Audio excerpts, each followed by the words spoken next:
You have said in the past Yes. that men react negatively Yes. to attractive women. Yes. Why is that? Men automatically go in two directions when they see a beautiful woman. They either go in awe or they go into hostility. It's one or the other. And when their self-esteem is super, super low and they're really low about themselves, they immediately want to reject her before she can reject him. They want to find reasons to kind of get rid of their attraction because they know they have this attraction. Chances are it's not going to be reciprocated. So they have to get rid of it. And the quickest way to get rid of it is pretend you're not interested. Have to make fun of her appearance. Tell her there's something about her age. Tell her something about this. They have to somehow obliterate her self-esteem in order for them to make sense of why they're so attracted to her, but get rid of it because they don't want to face the rejection. So I think men, it can go in two directions, and they definitely make negative assumptions about beautiful women when they have low self-esteem. The number one assumption is that she's going to be promiscuous. Another assumption is she's going to be dumb. Another assumption is she's going to be manipulative. They make more and more negative assumptions about beautiful women, mainly because they've never had access to them. When you have access to beautiful women all the time, you realize that there's no real difference between them and the average girl. Like, they can be similar, they can be dissimilar. We're all human. But their negative perception shows that they haven't had enough access. And as a result, they feel the need to discourage her.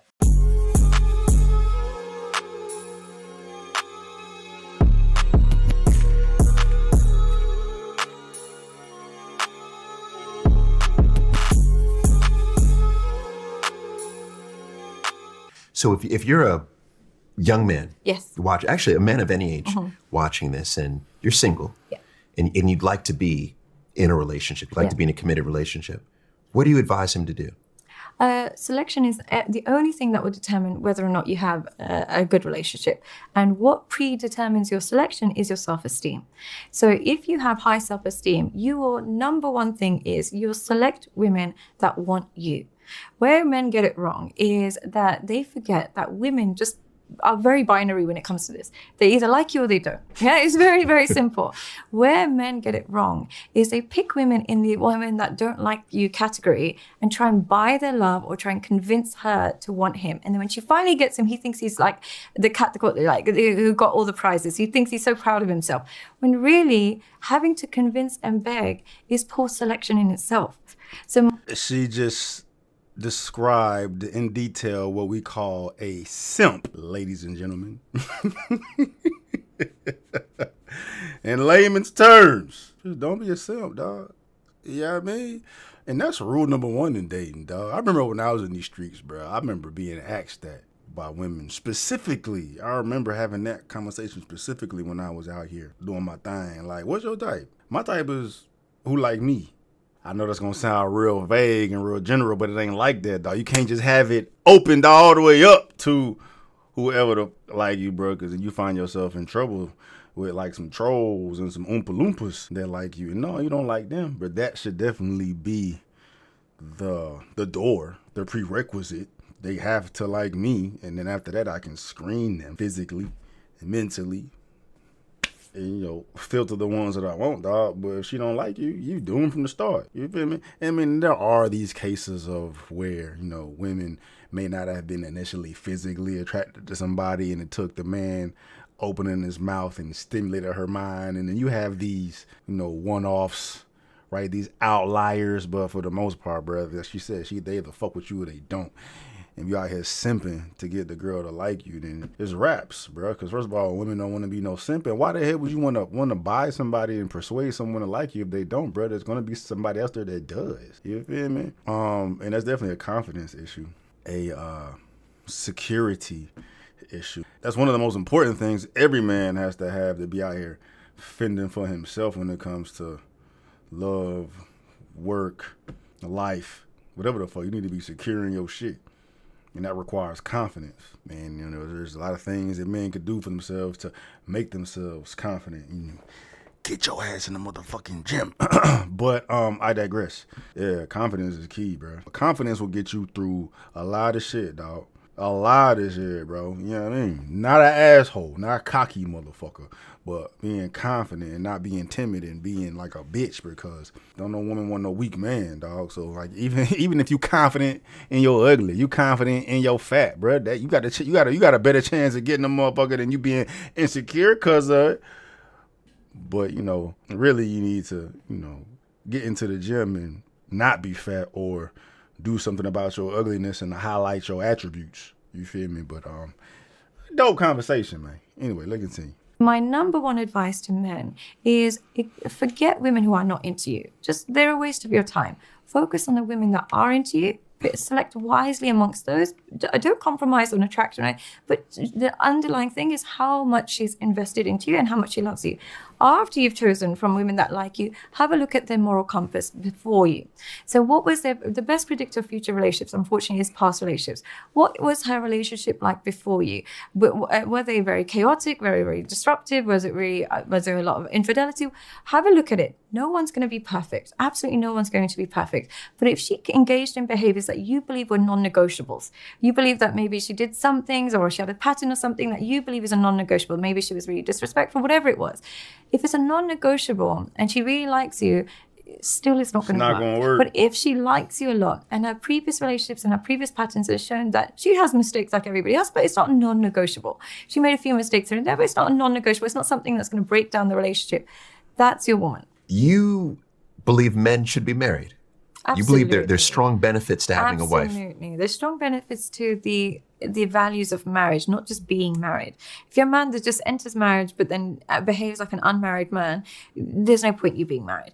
But the values behind marriage, which is a compromise, understanding a woman, understanding how to be a father, understanding how to look after children, setting boundaries is very, very important in being a married man, expressing your genuine feedback to your woman, not being scared of what she has to say, not being terrified of this woman and her reaction. Being a true married man in a real marriage sense is incredibly beneficial. As long as you are inauthentically yourself in that marriage, you are leading in the right direction and you have incredible self-control. Being a married man that's just a puppy to his wife, who's afraid to tell her what he really thinks, who just follows her around like a lost cause and then lives a separate life behind her back because he so secretly resents her, there's no point in you being married. Yeah, you're getting nothing from this. You're just getting a shared accommodation, but you're not getting anything else.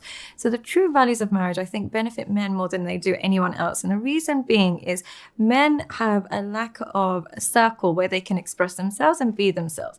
They don't really have intimate conversations with their fellow friends or this, that, and they don't have that circle. So when they can create an environment in their home where they can express themselves, they can give honest feedback. Oh, I didn't like the dinner today. Can you try it again next time with this, that? Or they can say, look, we haven't had sex in a while. Can you please, can we do something about this? When they can be their honest, true self, authentic self, it's an outlet like no other. Yeah, because they can't do it anywhere else. We, as the women, have the luxury of doing it even on social media if we wanted to. We could just express ourselves or whatever we want. We're so lucky in that regard. Men just don't have that. So if they can create a safe space in their home, they'll never want to leave it. If they're always trying to get out the house, they're always trying to leave their wife, their home is not a safe space. So they really need to learn to cultivate that in order to have a good life. I was waiting for her to make a compelling argument, man, and she kind of drifted away from what the initial question was. It's like, you think men should be married, you find there's benefit towards it, and everything she explained or described are things you can have without needing to get married. At the end of the day, she just described what it was, creating a safe space with you and the woman you're with, as opposed to not creating a safe space. You don't need to be married in order to have a fucking safe space, or you don't need to be married in order to create a safe space with you and your woman. And the majority of those that are married don't even have fucking safe spaces, bro. So you being married has nothing to do with it. It's all about the communication you have with the person you're gonna be with. What do you, and you've actually suggested some of these already, but what do you believe if you're dating, okay, right now, what are men's biggest red flags? Yeah, I have spoken about this a lot before. But what I would say is, firstly, look at their relationship with their parents and look at their relationship with their father more than anything else. A lot of people will say, you just have to look at the relationship with his mother. As you treat his mother right, he's going to be amazing to you. Actually, no. It's their relationship with masculinity that is far more important in their marriage than anything else. Now, if they have a father figure, some men are unfortunately with fathers that they don't respect, but they didn't generalize that to masculinity overall. They didn't generally be like, men can be so cruel, women are victims. They just had a dislike to their father, but they still remained relatively objective when it comes to men and women. That's totally fine. But if he has this really negative view of his father, never accessed his father because mom never allowed about it or whatever it is, or just thinks really low of his father and just has a really negative relationship with it, what happens is their introduction to masculinity is negative. As a result, they start to replicate what their mother taught them in the home in relationships. And usually mothers, what they want out of their sons is obedience, respect, follow orders, and, and they trust their mother blindly. They don't vet your mum when you're trusting your mum. You just accept what she has to say. That man, when he goes into relationships, he thinks women love obedience. They think women love somebody who just follows orders. They think women love a guy that just trusts them blindly. So what happens is he forgets what women are actually sexually attracted to, because he learned what women like through the lens of his mum. He didn't watch mum and dad's interaction and learn anything from that. He just learned from mum. And as a result, he goes into relationships weaker. And you don't want that, because eventually you will get frustrated with him. It will be like an extra child. So look at his relationship with men, and look at his relationship with his father first and foremost. I mean, that is a gangster generalization, man, but for the most part, I'd have to agree. 'Cause I think more times than not, you're going to end up having an emotional, feminine man as a result of single mother households, opposed to having a real father figure in the home. And I would like to know, bro. I doubt they have statistic of it, though, because my father was definitely a part of my childhood, man. But, the dynamics of it became a bit different as I became a man. I've been a man longer now than I was an adolescent. So the lack of my father in my latter years have shown me how to be more of a man. So I know other instances of that just from anecdotally from men that I know who didn't have a father figure at all growing up. Either he wasn't there, literally wasn't there, or he just wasn't present as a father, which drove these men to be better men, be better fathers, be better role models than their fathers.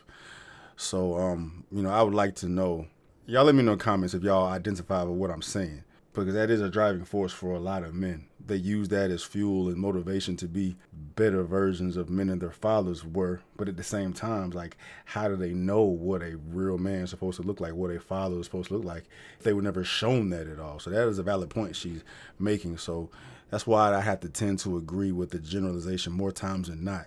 It's going to result into, more emotional, feminine men that are going to be doormats for the women that they come into contact with. Because a lot of times, women, single mothers they'll raise a man with the qualities that they want in a man. They don't raise him as like their son, they raise him as their boyfriend, right? So they're going to be much more open-minded, much more liberal, much more sensitive, much more emotional, much more all these things that, women would want more in a man that men don't come with, that men tend not to come with and need to work on once they get with a woman.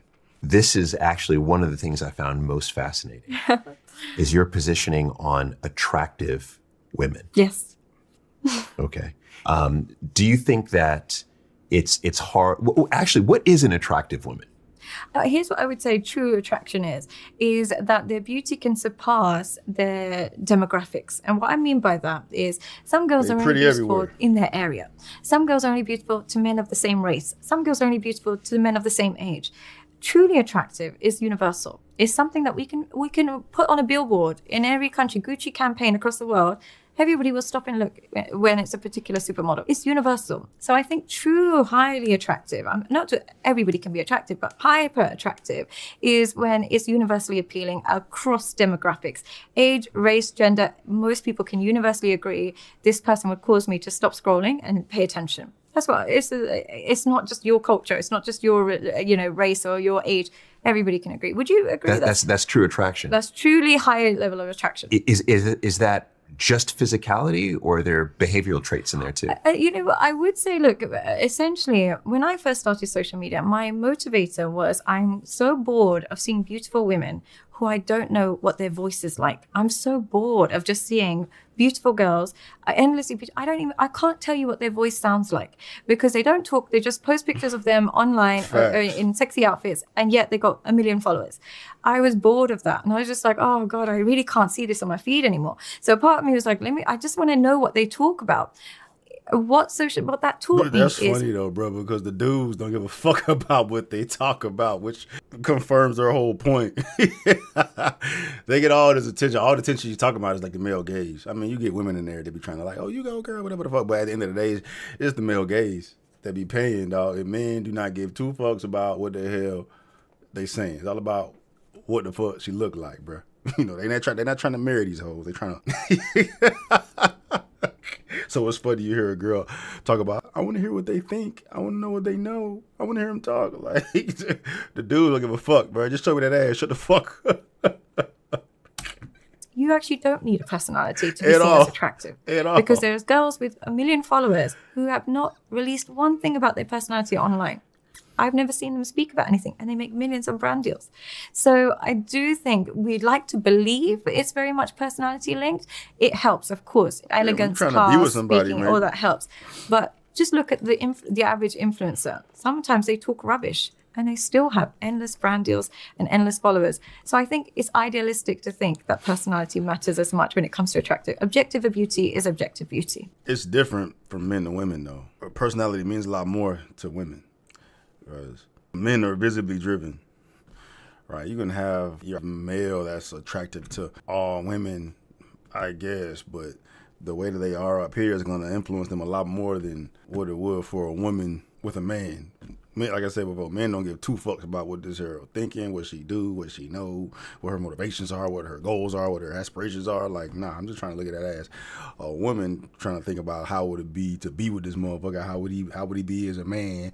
Are our politics the same? Or is our culture the same? Is our religion the same? You feel me? Like, it's much more involved than the man. So just the differences between us and y'all. What is it specifically, do you think, that men, sort of saying heterosexual men, what are they most attracted to in women? I think one thing that they're really attracted to is women being attracted to them.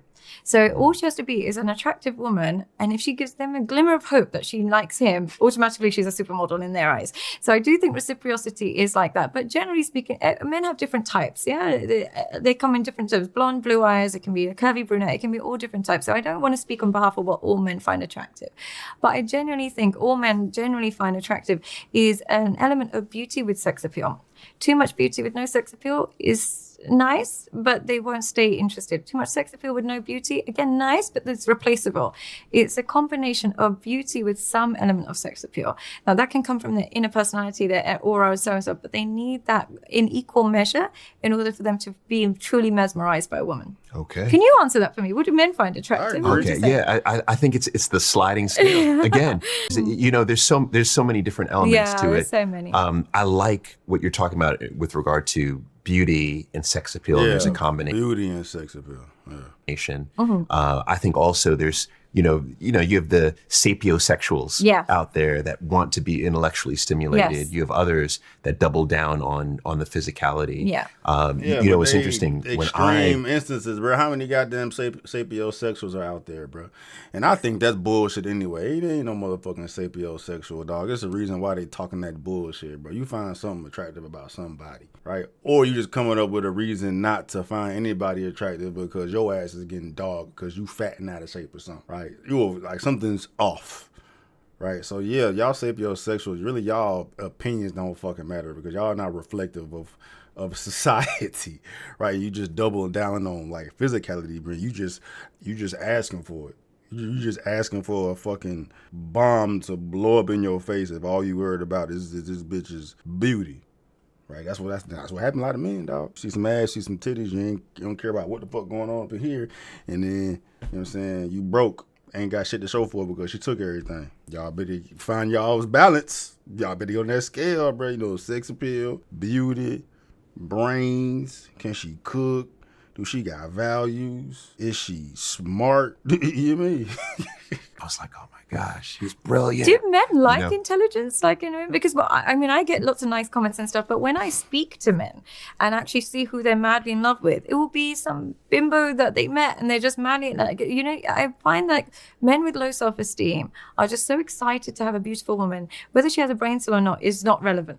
Okay. Whereas with men with high self-esteem, they get beautiful women anyway. Yeah, and I thank you for qualifying that. Because Yeah. you were like, are men I was like, of course men are interested in intelligence. But I think self-esteem makes a big difference. It is. It is. I mean, ultimately, I think this is the common theme, no matter what gender, et cetera, is self-esteem, our well-being, you know, and the higher that well-being, the higher quality that enters our life. And also, it's interesting, like the higher well-being, it's the higher the fences. Yes. In order to jump into our life. The lower the well-being, the lower the fence. Everyone gets in. I would agree. I think it takes a level of high self-esteem to go for something beyond looks in a woman. And I would hope most men can see how important it is to do that.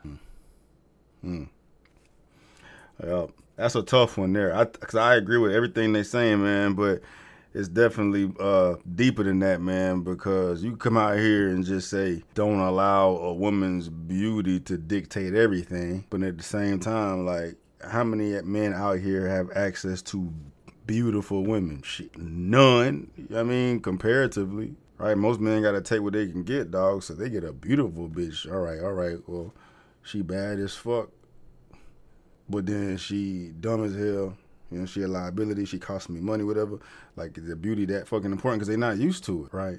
All right, so asking a man who ain't used to a beautiful woman to let go of a fucking beautiful woman, I mean, you gotta get your feet wet with it. You know what I mean? At the end of the day, it shouldn't be about the fucking beauty. It should be about the girl whole package, right? But, you know, I definitely I understand the conundrum there for men. You show me a man dealing with a beautiful bitch's nonsense, that just means this man ain't used to beautiful women, right? Because the badder the bitch, the bigger the headache. I always goddamn say, bruh. So, and I can say that shit, continue to say that shit, and try to, you know, infiltrate the men's minds who aren't accustomed to bad bitches. But they gonna like, fuck out of here. This bitch bad. I'm gonna do whatever. I'm gonna put up with whatever because she bad, dog. Nah, fam.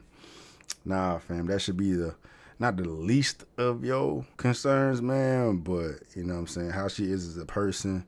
You know what I'm saying? Does she listen to you? Does she respect you? Is she nice to you? Do she do things for you? Does she think about you?